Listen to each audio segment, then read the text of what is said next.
નમસ્કાર વિદ્યાર્થી મિત્રો, શ્રી એસએન વિદ્યાલય સુરેન્દ્રનગર લર્નિંગ પ્રોગ્રામમાં હું ઘનશ્યામ લીંબડિયા આપનું સ્વાગત કરું છું. મિત્રો, આપણે ધોરણ 11 કોમર્સ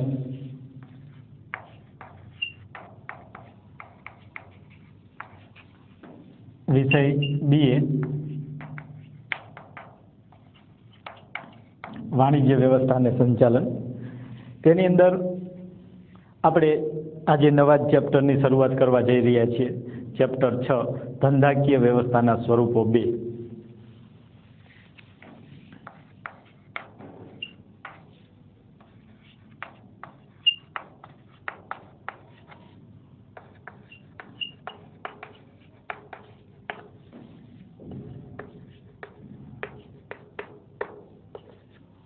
ધંધાકીય વ્યવસ્થાના સ્વરૂપો 2.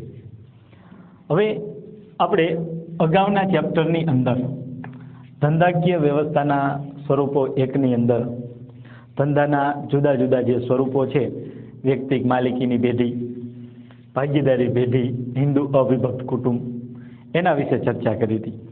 આ ચેપ્ટરની અંદર આપણે બીજા જે ધંધાના વિવિધ જે સ્વરૂપો છે એ સ્વરૂપો વિશે માહિતી મેળવવાની છે. એમાં પહેલું છે સહકારી મંડળી, કોઓપરેટિવ સોસાયટી.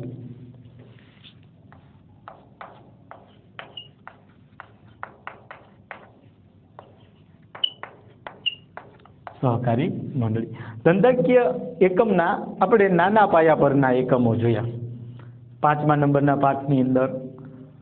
તેના કરતાં આ સ્વરૂપની અંદર થોડાક મોટા અને કંઈક વિશેષ વિવિધતા ધરાવતા જે સ્વરૂપો છે એના વિશે આપણે અહીંયા અભ્યાસ કરવાનો છે.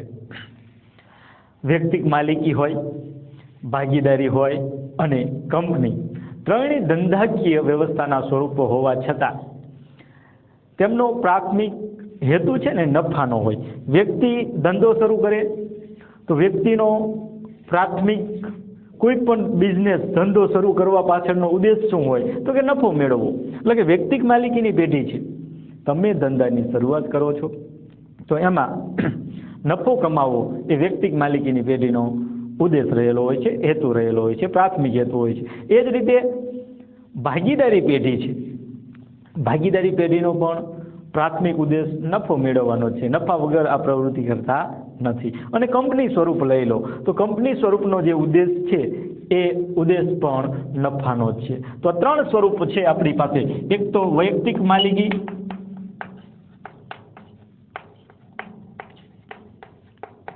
બીજી ભાગીદારી પેઢી અને ત્રીજું આપણને કીધું કંપની સ્વરૂપ. આ 3 સ્વરૂપો આપણી પાસે છે. એ ત્રણેય સ્વરૂપનો મુખ્ય ઉદ્દેશ, પ્રાથમિક હેતુ શું છે તો કે પ્રાથમિક હેતુ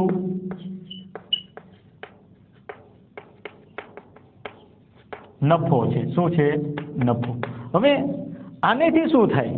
એ નફો મેળવવા માટે ગ્રાહક જે છે એ ગ્રાહકનું કોઈને કોઈ ભોગે શોષણ કરતા હોય છે. તો આવા સંજોગોમાં નફો મેળવવા માટે ત્રણેય સ્વરૂપો ગ્રાહકનું અનેક રીતે શોષણ આદરે, કોઈને કોઈ રીતે ગ્રાહક એનો ભોગ બને છે. અને આ ભોગ ગ્રાહક બને છે એના માટે 3 સ્વરૂપો જવાબદાર છે. અને આ ત્રણેય સ્વરૂપમાંથી ભોગ બનવાને કારણે જ આપણે સહકારી મંડળી છે એનો ઉદ્ભવ થાય છે. હવે કઈ રીતે શોષણ કરે છે તો કે હલકી ગુણવત્તાવાળી વસ્તુ આપી દે. વસ્તુ છાપમાં તમને દર્શાવીએ કે આ રીતની વસ્તુ હશે, એ હલકી ગુણવત્તાવાળી વસ્તુ આપીને તમારું શોષણ કરવાનું કાર્ય કરશે. ગ્રાહક સ્વરૂપે તમે હોય તો વસ્તુની ગુણવત્તા સારી ન હોય, જે પ્રમાણે વસ્તુનું તમને કહેવામાં આવ્યું હોય એ પ્રમાણે વસ્તુ તમને ન મળે. એટલે શોષણ કેવી રીતે થાય તો કે હલકી ગુણવત્તાવાળી વસ્તુથી.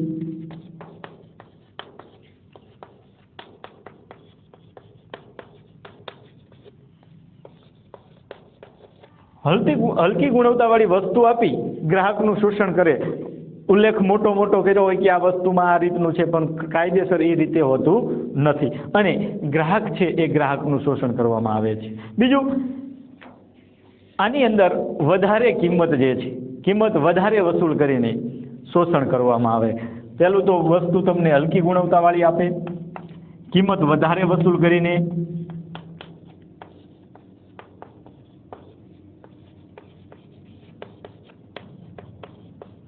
કાયદેસર જે એની કિંમત હોય એ કિંમત કરતાં વધારે કિંમત ગ્રાહકો પાસેથી લઈ અને ગ્રાહક છે એ ગ્રાહકનું શોષણ કરવામાં આવતું હોય છે.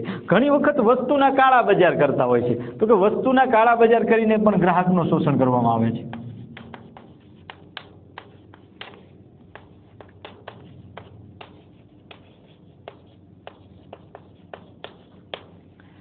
તો કાયદેસર રીતે વસ્તુના જે ભાવ હોય એના કરતાં વધારે ભાવ લઈ, વસ્તુની જે કંઈ ગુણવત્તા હોય એના કરતાં ઉતરતી કક્ષાની એટલે કે હલકી ગુણવત્તાવાળી વસ્તુ આપીને અને કાળા બજાર કરીને, કાળા બજાર એટલે કાયદેસર જે વસ્તુનો જથ્થો પૂરતા પ્રમાણમાં છે પરંતુ એક કૃત્રિમ રીતે અછત પેદા કરીને વધારે ભાવ લેવાની ઈચ્છાથી એનું કિંમત છે એ વધારે લેતા હોય છે. તો આમ કાળા બજાર કરીને પણ ગ્રાહકનું શોષણ કરવામાં આવે છે. તો આમ વિવિધ રીતે જુદી જુદી રીતે ગ્રાહકનું શોષણ થાય છે.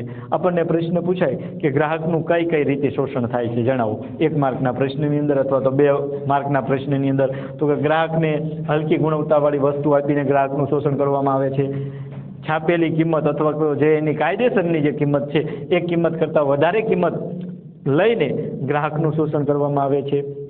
અને ત્રીજું, વસ્તુના કાળા બજાર કરીને ગ્રાહકનું શોષણ કરવામાં આવે છે. હવે આ રીતે વિવિધ રીતે ગ્રાહકનું શોષણ થતું હોવાને કારણે સહકારી મંડળી ધંધાકીય વ્યવસ્થાનું સ્વરૂપ હોવા છતાં તેને પોતે આ વિશિષ્ટ લક્ષણો ધરાવે છે. અહીંયા આ બધા જ કારણોસર કેનો ઉદ્ભવ થયો તો કે સહકારી મંડળીનો. પહેલો તો વ્યક્તિક માલિકી ભાગીદારી પેઢી કે કંપની સ્વરૂપે એનો પ્રાથમિક હેતુ જ નફોનો છે અને નફો મેળવવા માટે કોઈને કોઈ ભોગે ગ્રાહકનું શોષણ કરે છે. હવે સહકારી મંડળી છે એ ધંધાકીય વ્યવસ્થાનું સ્વરૂપ હોવા છતાં આ જે ધંધાકીય વ્યવસ્થાના સ્વરૂપો છે એની જેમ સહકારી મંડળી છે એ પણ ધંધાકીય વ્યવસ્થાનું સ્વરૂપ જ છે અને એને પોતાના આગવા લક્ષણો છે અને અન્ય ધંધાકીય વ્યવસ્થાના સ્વરૂપો કરતાં તે જુદું પડે છે. આમને પોતાના લક્ષણો છે એમ અહીંયા સહકારી મંડળી છે એને આમના કરતાં ખાસ વિશિષ્ટ આગવા લક્ષણો ધરાવે છે અને એના કારણે આ બીજી જે ધંધાકીય એકમો છે એના કરતાં અલગ પડે છે. એટલા માટે જ વિના સહકાર નહીં ઉધારનું સૂત્ર અમલમાં મૂકવામાં આવ્યું છે. વિના સહકાર નહીં ઉધાર.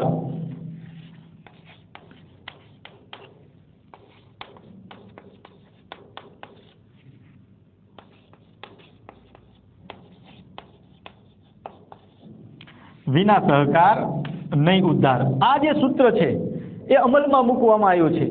તમારે સહકાર છે ને તો જ તમારો ઉધાર થાય છે. સહકાર વગર ઉધાર થવાનો નથી. એટલે કે વિના સહકાર નહીં ઉધાર, સહકાર વગર ઉધાર પ્રાપ્ત નહીં થાય એ અમલ મૂકવામાં આવ્યો છે. સહકારી મંડળીનો ઉદ્દેશ જ આ છે કે સહકારથી સભ્યો જે જોડાયેલા છે એમનો ઉધાર કરવો.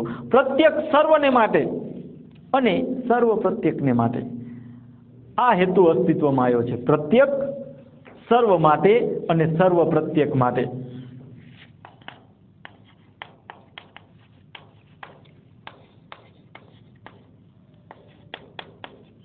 પ્રત્યેક સર્વ માટે અને સર્વ પ્રત્યેક માટે.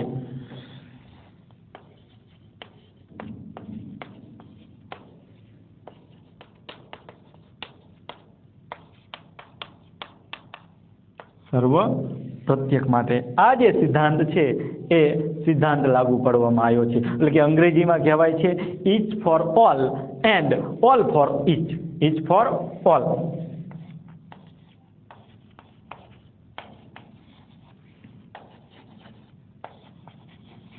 And all for each. દરેક પ્રત્યય માટે, એટલે કે પ્રત્યેક છે એ સર્વ માટે અને સર્વ છે એ પ્રત્યેક માટે, એટલે કે ઓલ ફોર ઈચ. આ જે સિદ્ધાંત જે છે અમલમાં મૂકવામાં આવ્યો છે. આ હેતુથી આ સહકારી મંડળી છે એ કાર્ય કરે છે. હવે અહીંયા એના સહકારી મંડળી શા માટે ઉદ્ભવી એની આપણે પ્રસ્તાવના જોયા પછી તેના અર્થ તરફ જઈએ. ફરી વખત જો સહકારી મંડળી એટલે શું, તો કે સહકારી મંડળી જે છે એનું અસ્તિત્વ શા માટે આવ્યું કે ધંધાદારી જુદા જુદા જે વિભાગો છે એ વિભાગોની અંદર વ્યક્તિક માલિકી હોય, ભાગીદારી પેઢી હોય કે કંપની સ્વરૂપ, આ બધાનો પ્રાથમિક હેતુ તમે જોવા જાવ ને તો નફાનો જ છે. અને એ નફો મેળવવા માટે ગ્રાહકની કોઈને કોઈ ભોગે શોષણ કરવામાં આવતું. અને આ જે શોષણ છે એ કેવી કેવી રીતે થાય, તો કે હલકી ગુણવત્તાવાળી વસ્તુ આપીને થાય, કિંમત વધારે વસૂલ કરીને થાય, અને વસ્તુના કાળા બજાર કરીને એનું શોષણ કરવામાં આવતું. હવે એના માટે આ સહકારી મંડળી છે એ પોતે આગવા લક્ષણો ધરાવે છે. એ પણ એક ધંધાકીય વ્યવસ્થાનું સ્વરૂપ છે, પરંતુ બીજા સ્વરૂપ કરતાં એને પોતાના આગવા લક્ષણો છે. તેમાં વિના સહકાર નહીં ઉધારનો સિદ્ધાંત છે એ અપનાવવામાં આવ્યો છે. અને પ્રત્યક્ષ સર્વને માટે અને સર્વ પ્રત્યક્ષ માટે આ હેતુથી આ સહકારી મંડળી અસ્તિત્વમાં આવી છે. હવે સહકારી મંડળીનો આપણે અર્થ જોઈએ. સહકારી મંડળીનો અર્થ, તો સહકારી મંડળી એ સ્વૈચ્છિક ધંધાકીય વ્યવસ્થાનું સ્વરૂપ છે. સહકારી મંડળી શું છે? સ્વૈચ્છિક વ્યવસ્થાનું સ્વરૂપ છે, જેમાં પરસ્પર સમાન હિત ધરાવતી વ્યક્તિઓ સ્વેચ્છાએ જોડાય છે. પહેલા તો સ્વૈચ્છિક ધંધાકીય સ્વરૂપ છે, સ્વેચ્છાએ જોડાયેલા છે. એમાં જોડાવા પાછળ કોઈ દાબ દબાણ કે પરાયણે કોઈને લાવવામાં આવતા નહીં. સ્વેચ્છાએ જે કોઈ સભ્યને ઈચ્છા થાય કે મારે આ સહકારી મંડળીમાં જોડાવવું છે તે સ્વેચ્છાએ એ સહકારી મંડળીની અંદર જોડાઈ શકે છે. બીજી બાબત એમ કીધી કે પરસ્પર સમાન હિત ધરાવતી વ્યક્તિઓ સ્વેચ્છાએ જોડાય છે. પહેલા તો સ્વૈચ્છિક ધંધાકીય સ્વરૂપ છે. કેવું છે? સ્વૈચ્છિક સ્વરૂપ છે.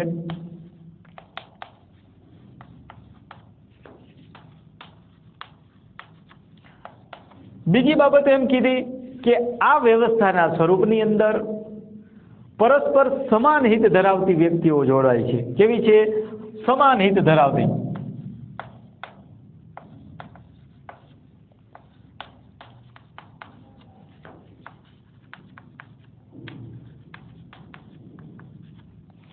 પહેલા તો સ્વૈચ્છિક સ્વરૂપ છે, જેને જોડાવવું હોય એ સહકારી મંડળીમાં જોડાઈ શકે એવું આ સ્વરૂપ છે. અને બીજું કે પરસ્પર સમાન હોય, જે સભ્યો જોડાય છે સહકારી મંડળીના જોડાયેલા જે સભ્યો છે એ સભ્યોનું પરસ્પર કેવું હોય? સમાન હિત ધરાવતી હોય એવી વ્યક્તિઓ જોડાય છે. વ્યક્તિઓ પોતાના નિશ્ચિત હેતુને પાર પાડવા માટે સહકારી મંડળીની રચના કરે. નિશ્ચિત હેતુ છે અને પરસ્પર હેતુઓ પણ કેવા છે? સમાન છે. તો નિશ્ચિત હેતુઓને સિદ્ધ કરવા માટે, પાર પાડવા માટે એ પરસ્પર આ જોડાઈને આ મંડળીની રચના કરે છે. સહકારી મંડળીનો ઉદ્દેશ જે છે એ સભ્યો વચ્ચે સહકાર, પરસ્પર સહકાર સાધીને સભ્યોના આર્થિક હિતનું સંવર્ધન કરવાનું છે, આર્થિક હિત વધારવાનું છે, પરસ્પર સહકાર સાધવાનો છે. સહકારી મંડળીનો હેતુ શું છે? તો કે જે એના સભ્યો છે એ સભ્યોનો સંવર્ધન કરવાના, હિતોનું સંવર્ધન કરવાનું છે, પરસ્પર સહકાર સાધવાનો. બધા જ સભ્યો સહકારથી જોડાય અને આ સભ્યો જે છે એ સભ્યોનું આર્થિક હિતોનું સંવર્ધન કરવાનું જે કાર્ય છે એ સહકારી મંડળીનું છે. સહકારી મંડળીના સરળ શબ્દોમાં વ્યાખ્યા આપણે જો આપવી હોય, સહકારી મંડળી એટલે શું? તો કે સહકારી મંડળી એટલે ધંધાકીય વ્યવસ્થાનું એવું સ્વરૂપ છે કે જેમાં વ્યક્તિઓ પોતાના આર્થિક હિતના સંવર્ધન માટે સમાનતાના ધોરણે સ્વૈચ્છિક રીતે જોડાય છે.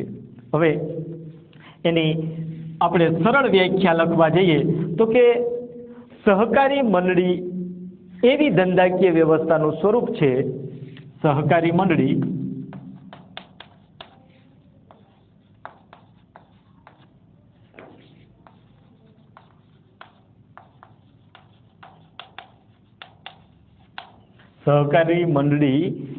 એવી વ્યવસ્થાનું એટલે કે ધંધાકીય વ્યવસ્થાનું, એવી ધંધાકીય વ્યવસ્થાનું સ્વરૂપ છે.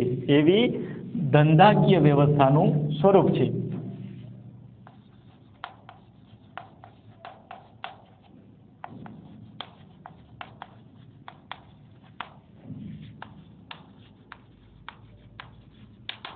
એવી ધંધાકીય વ્યવસ્થાનું સ્વરૂપ છે જેમાં વ્યક્તિઓ પોતાના આર્થિક હિતના સંવર્ધન માટે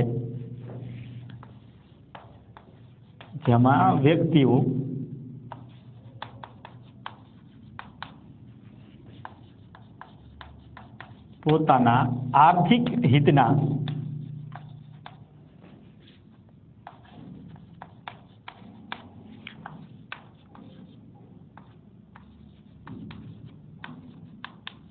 સંવર્ધન માટે સમાનતાના ધોરણે સ્વૈચ્છિક રીતે જોડાય છે.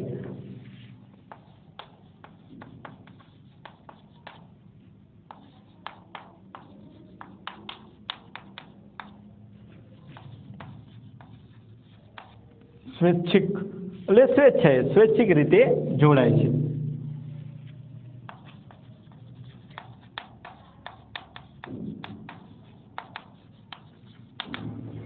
હવે આ એક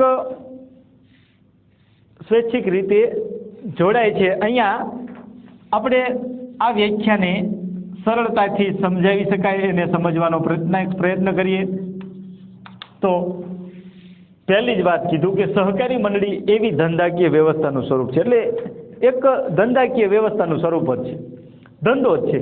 સહકારી મંડળી એક એવો વ્યવસ્થાનું સ્વરૂપ છે કે જેમાં વ્યક્તિઓ પોતાના આર્થિક હિતના સંવર્ધન માટે પોતાનું જે હિત છે એ આર્થિક એટલે કે નાણાકીય પોતાનું જે નાણાં બાબતનું જે હિત છે એ હિતના સંવર્ધન એટલે કે વિકાસ માટે સમાનતાના ધોરણે એટલે કે બધાને સમાન તક મળે, દરેક સભ્યોને સમાન તક મળે એવી સમાન તક પ્રાપ્ત કરવા માટે સ્વૈચ્છિક રીતે જોડાય છે. આના માટે કોઈ સભ્યો પર કોઈ જ પ્રકારનું ભારણ, કોઈ પણ પ્રકારની લાગવગ, કોઈ પણ પ્રકારનું દબાણ, કોઈ પણ પ્રકારનો સગાવાદ કે આવું કંઈ દાખલ કરવા વગર સ્વેચ્છાએ જે સભ્યને એમ થાય કે આપણે આમાં જોડાવવું છે તે જોડાઈ શકે. એટલે અહીંયા એક ધંધાકીય વ્યવસ્થાનું એવું સ્વરૂપ છે કે જેમાં વ્યક્તિઓ પોતાના આર્થિક એટલે નાણાકીય હિતના સંવર્ધન એટલે કે વિકાસ માટે સમાનતાના ધોરણે એટલે બધાને લાભ મળે, એક સભ્યોને લાભ મળે, સમાનતાના ધોરણે સ્વેચ્છાએ જોડાયેલું આ એક સ્વરૂપ એટલે સહકારી મંડળી. ચાલો હવે આપણે સહકારી મંડળીનો પહેલાં તો આપણે પ્રસ્તાવનાના ભાગરૂપે જોયું, પછી તેને આપણે વ્યાખ્યા કે અર્થ જોયો. હવે તેની લાક્ષણિકતાઓ તરફ જઈશું. પહેલાં તો ધંધાકીય વ્યવસ્થાના સ્વરૂપો. 2 સહકારી મંડળી સ્થપાવવા પાછળનું કારણ શું? તો કે જુદા જુદા પ્રકારના ધંધાકીય એકમો હતા, જેવા કે વ્યક્તિક માલિકી, ભાગીદારી પેઢી કે કંપની સ્વરૂપ. આ બધા જ સ્વરૂપો ગ્રાહકોનું કોઈને કોઈ ભોગે શોષણ કરતા, એટલે કે એમનો પ્રાથમિક હેતુ શું હતો? નફો મેળવવાનો. અને આ પ્રકારનો નફો મેળવવા માટે તેઓ ગ્રાહકને હલકી ગુણવત્તાવાળી વસ્તુઓ આપતા, કિંમત વધારે વસૂલી કરીને એનું શોષણ કરતા અને વસ્તુના કાળા બજાર કરતા. એટલા માટે સહકારી મંડળીની સ્થાપના થઈ. સહકારી મંડળી છે એ વિના સહકાર નહીં ઉધારના સિદ્ધાંતથી કાર્ય કરે છે અને પ્રત્યેક સર્વને માટે અને સર્વ પ્રત્યેક માટે each for all and all for ઇચનો સિદ્ધાંત અનુસરે છે. હવે ત્યારબાદ આ એક સ્વૈચ્છિક સ્વરૂપ છે. કેવું છે? સ્વૈચ્છિક સ્વરૂપ છે અને પરસ્પર સમાન હિત ધરાવતી વ્યક્તિઓ જોડાય છે. ટૂંકમાં સરળ શબ્દોમાં એની વ્યાખ્યા આપણે આપી કે સહકારી મંડળી એ એવી ધંધાકીય વ્યવસ્થાનું સ્વરૂપ છે જેમાં વ્યક્તિઓ પોતાના આર્થિક હિતના સંવર્ધન માટે સમાનતાના ધોરણે સ્વૈચ્છિક રીતે જોડાય છે. હવે અર્થ જોયા પછી તેના લક્ષણો આપણે જોઈશું. તો પહેલું છે લાક્ષણિકતાઓની અંદર આપણે પહેલી લાક્ષણિકતાઓ જોઈએ.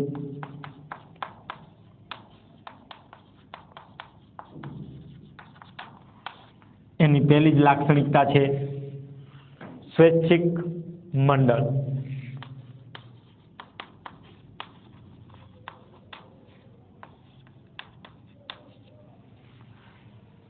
કર્મચારી વ્યવસ્થાની વ્યાખ્યાની આ સહકારી મંડળીની જે વ્યાખ્યા છે વ્યાખ્યામાં જ આપણે જોયું કે આમાં સ્વેચ્છાએ જોડાય છે, તો મંડળ કેવું છે?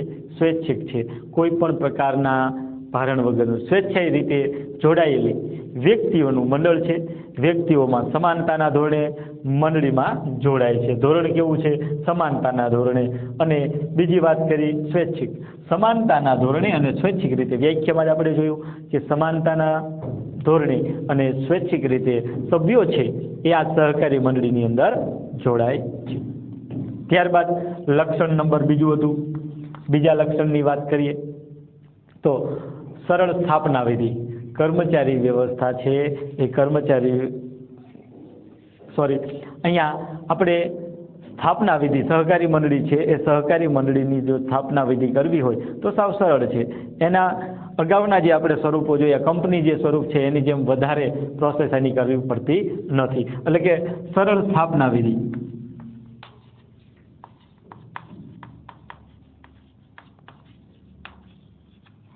સહકારી મંડળીની સ્થાપના છે એ સરળ છે. સરળતાથી કંપનીની સ્થાપના કરી શકાય છે સહકારી મંડળીમાં. તેમાં ઓછામાં ઓછા 10 વ્યક્તિઓ સંગઠનથી જોડાઈ શકે અને સહકારી મંડળીના કાયદા અન્વયે સહકારી મંડળીની રજિસ્ટ્રાર સમક્ષ જઈ નોંધણી કરાવી શકે છે. નોંધણી થતાં જ મંડળી જે છે એ મંડળીને કાયદેસરનું અસ્તિત્વ પ્રાપ્ત થાય છે. કાયદેસર અલગ વ્યક્તિત્વ પ્રાપ્ત થાય છે. તો અહીંયા સરળ સ્થાપના વિધિ માટે ઓછામાં ઓછા કેટલા સભ્યો? તો કે 10.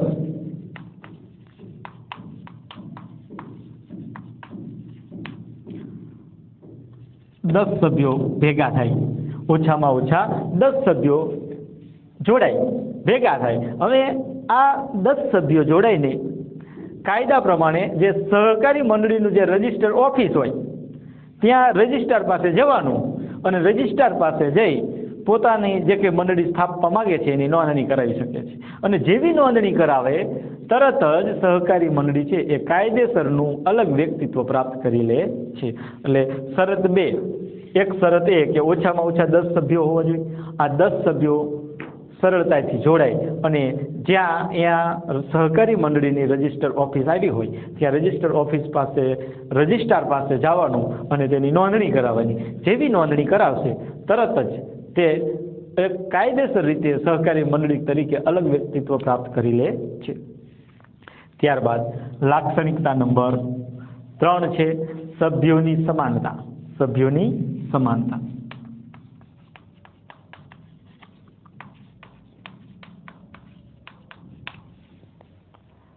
સહકારી મંડળીના જે સભ્યો છે એ સભ્યોને સમાન હક મળે અને સમાન તક મળે છે. એટલે કે સમાનતા છે. દરેક સભ્યો છે એ દરેક સભ્યોને એક સમાન હક મળે છે.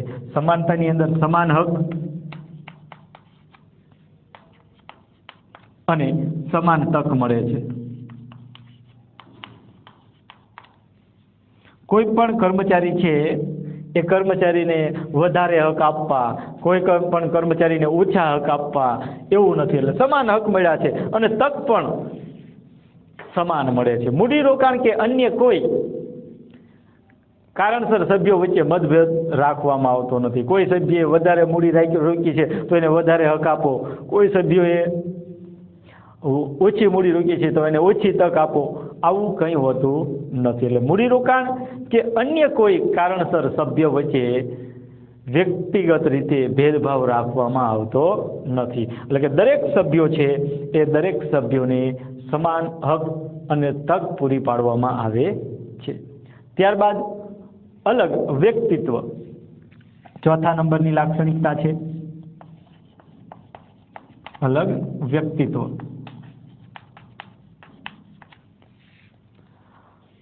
સહકારી મંડળીમાં ઓછામાં ઓછા 10 સભ્યો ભેગા થાય અને ભેગા થઈને રજિસ્ટ્રાર પાસે નોંધણી કરાવશે. એટલે નોંધણી થતાની સાથે જ તેઓ સભ્યોની અલગ કાયદેસરનું વ્યક્તિત્વ પ્રાપ્ત કરે છે.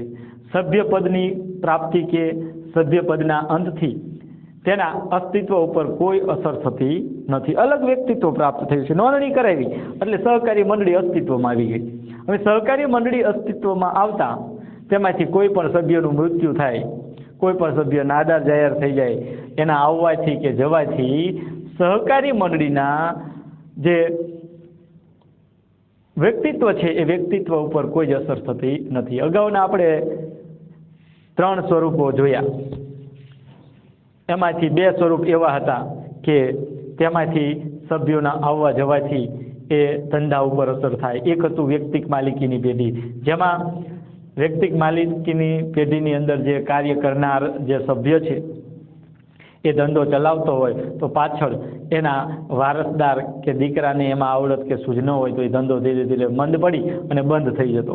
એ જ રીતે ભાગીદારી પેઢીમાં પણ આપણે જોયું હતું કે કોઈ ભાગીદાર છે એ નાદાર જાહેર થાય, મૃત્યુ પામે, અસ્થિર મગજનો થઈ જાય, ત્યારે એવી ભાગીદારી પેઢી છે એ ભાગીદારી પેઢીનું અસ્તિત્વ પૂર્ણ થતું, એટલે કે ભાગીદારી પેઢી બંધ થતી. પરંતુ અહીંયા અલગ વ્યક્તિત્વ છે. સહકારી મંડળીને તમે નોંધણી કરી છે, નોંધણી થયા બાદ તેમાં કોઈ પણ સભ્યનો ઉમેરો થાય કે કોઈ પણ સભ્ય જતો રહે તો એની અસર આ સહકારી મંડળી ઉપર થતી નથી, એટલે કે અલગ વ્યક્તિત્વ પ્રાપ્ત કરેલું છે. ત્યારબાદ લોકશાહી ઢબે વહીવટ થાય છે. આનો વહીવટ છે એ લોકશાહીની પદ્ધતિથી થાય છે. લાક્ષણિકતા નંબર 5, લોકશાહી વહીવટ.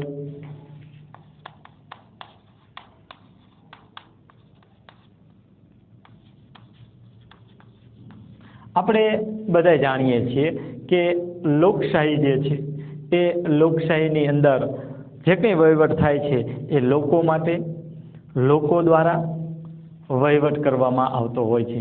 એટલે અહીંયા જે સભ્યો જે છે એ સભ્યોએ ચૂંટેલા પ્રતિનિધિઓ સંચાલન કરતા હોય છે, એટલે કે મંડળનું સંચાલન કરે છે. એટલે આપણે લોકશાહીમાં શું હોય કે આપણા દેશનું સંચાલન કે આપણા વિસ્તારનું સંચાલન કે આપણા ગામનું સંચાલન જેને સોંપવું હોય તો એ ગામના લોકો જ ચૂંટી કાઢે કે ના, ગામનો આ વ્યક્તિ છે એને નિમે અને એ ગામનું વહીવટ ચલાવે. એમ સહકારી મંડળીમાં પણ આવો જ ઉદ્દેશ જોવા મળેલો છે કે સહકારી મંડળીની અંદર જે એના સભ્યો છે એ સભ્યો પોતાનો પ્રતિનિધિ ચૂંટે છે અને આ જે ચૂંટાયેલો જે પ્રતિનિધિ છે એ ધંધાનું સંચાલન કરે છે. કંપનીમાં શેર દીઠ મત આપવાનો અધિકાર છે. હવે પ્રતિનિધિ ચૂંટવાનો પણ અધિકાર છે.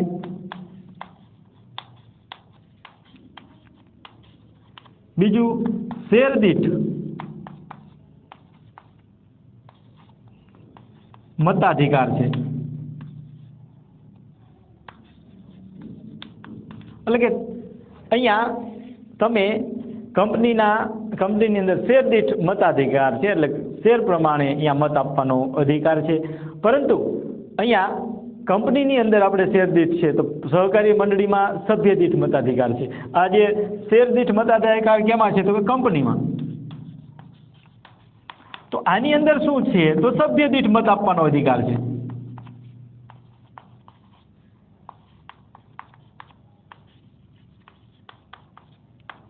સહકારી મંડળીની અંદર હવે આમાં થાય શું કે જો કંપનીની અંદર તમે વધારે શેર ખરીદી લીધા હોય તો જે વધારે શેર ખરીદે એને મત વધારે આપવાનો હોય, જેટલા શેર છે એટલા મત આપે. તો જેની પાસે વધારે નાણું છે, જેને વધારે શેર ખરીદ્યા છે એના મત વધારે પડે તો સ્વાભાવિક રીતે એ જીતે. પરંતુ સહકારી મંડળીમાં એવું નથી. એમાં તો સભ્ય દીઠ મતાધિકાર છે, બરાબર. એક સભ્યને એક મત આપવાનો અધિકાર. પછી એને શેર ગમે તેટલા ખરીદેલા હોય એ શેર ખરીદવા સાથે એને કોઈ નિસ્બત રહેતું નથી. એટલે કે તમે જાજી મૂડી રોકી છે તો તમને જાજા મત આપવાનો અધિકાર એવો કંપની જેવો આમાં આવું નથી. એટલે કે સભ્ય દીઠ અહીંયા મત આપવાનો અધિકાર છે. સહકારી મંડળીમાં સભ્ય દીઠ મતાધિકાર આપવાનો હોવાથી સહકારી મંડળીમાં મૂડીની નહીં પરંતુ માનવી જે છે એ માનવીને મહત્વ આપવામાં આવે છે. કંપનીમાં શું થાય છે, મૂડીને મહત્વ આપેલું છે કે જેની મૂડી વધારે મત આપે. જ્યારે સહકારી મંડળીની અંદર મૂડીને મહત્વ નથી આપવામાં આવતું, માનવીને મહત્વ આપવામાં આવે છે. હવે આની અંદર વહીવટ જે છે એ વહીવટી સમિતિની અંદર ચૂંટણીમાં કોઈ પણ સભ્ય ઉમેદવારી છે નોંધાવી શકે છે. બીજું એક અગત્યની બાબત, કોઈ પણ વ્યક્તિને એમ થાય કે મારે ચૂંટણી લડવી છે, ઉમેદવાર તરીકે ઊભું રહેવું છે, તો આમાં કોઈ પણ સભ્ય ઉમેદવારી નોંધાવી શકે. અને એમ થાય કે મારે અમે આ સહકારી મંડળીમાં જોડાઈ અને ઉમેદવારી નોંધાવી છે તો નોંધાવી શકે. વહીવટમાં ભાગ પણ લઈ શકે છે. કંપનીના સ્વરૂપની અંદર આપણે જોવા જઈએ તો કંપનીમાં મંડળીની અંદર સહકારી મંડળી છે એ મંડળીમાં સાચી લોકશાહી અને વહીવટ આપણને જોવા મળે છે. કંપનીની સ્વરૂપ કરતાં કંપનીમાં છે એ સાચી લોકશાહી નથી અને સાચો વહીવટ પણ નથી. એની સરખામણીમાં અહીંયા સહકારી મંડળીની અંદર સારી રીતે વહીવટ થાય છે, લોકશાહી ઢબે વહીવટ થાય છે. આથી સહકારી મંડળીને લોકશાહીની તાલીમ શાળા કહે છે. સહકારી મંડળી છે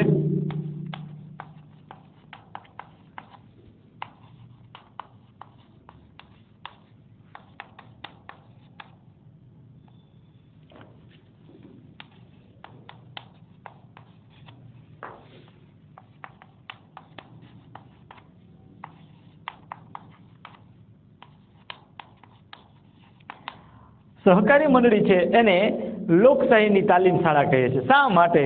તો કે ખરેખર લોકશાહી ઢબે અહીંયા વહીવટ થાય છે. જેમ ચૂંટણી આપણે અન્ય લોકશાહી ઢબે થતી હોય એની અંદર જે રીતે ચૂંટણી લડાય છે એ જ રીતે અહીંયા સહકારી મંડળીની અંદર પણ ચૂંટણી લડવામાં આવે છે. એ જ પ્રોસેસ થાય છે સભ્ય દીઠ. કેમ આપણે ચૂંટણીની અંદર અમુક ઉંમર પૂર્ણ થાય છે એટલે એ 18 વર્ષની ઉંમર બાદ એ મત આપવાનો અધિકાર છે અને વ્યક્તિ દીઠ એક મત આપી શકે છે, એમ સહકારી મંડળીમાં પણ વ્યક્તિ દીઠ એક મત આપવાનો અધિકાર છે. લોકશાહીની અંદર કોઈ પણ ઉમેદવાર પોતે ઉમેદવારી નોંધાવી શકે છે, એમ સહકારી મંડળીમાં પણ કોઈ પણ ઉમેદવાર છે એ ઉમેદવારી નોંધાવી શકે છે. એટલા માટે એ કંપની કરતાં સાચી લોકશાહીનો વહીવટ જોવા મળે છે. એટલે તેને કંપની અથવા તો આપણે સહકારી મંડળી છે એ સહકારી મંડળીની લોકશાહીની તાલીમ શાળા કહેવામાં આવે છે. તો મિત્રો આજે આપણે વાત કરી સહકારી મંડળીનો અર્થ, પહેલાં તો તેની પ્રસ્તાવના, તેનો અર્થ અને તેને લાક્ષણિકતાઓના 5 મુદ્દાઓ છે એ 5 મુદ્દાઓનો આપણે અભ્યાસ કર્યો. એમાં પહેલો મુદ્દો હતો સ્વૈચ્છિક મંડળી, સ્વેચ્છાએ સભ્યો જોડાય છે. બીજું, તેની સ્થાપના વિધિ સરળ છે. કોઈ પણ ઓછામાં ઓછા 10 સભ્યો ભેગા થઈ સમાન ધ્યેયના હેતુ માટે સિદ્ધ કરવા માટે તે રજિસ્ટ્રાર પાસે જઈ અને નોંધણી કરાવતા જ એની સ્થાપના થઈ જાય છે. સભ્યોની સમાનતા છે, એમાં સમાન હક અને સમાન તક આપવામાં આવે છે.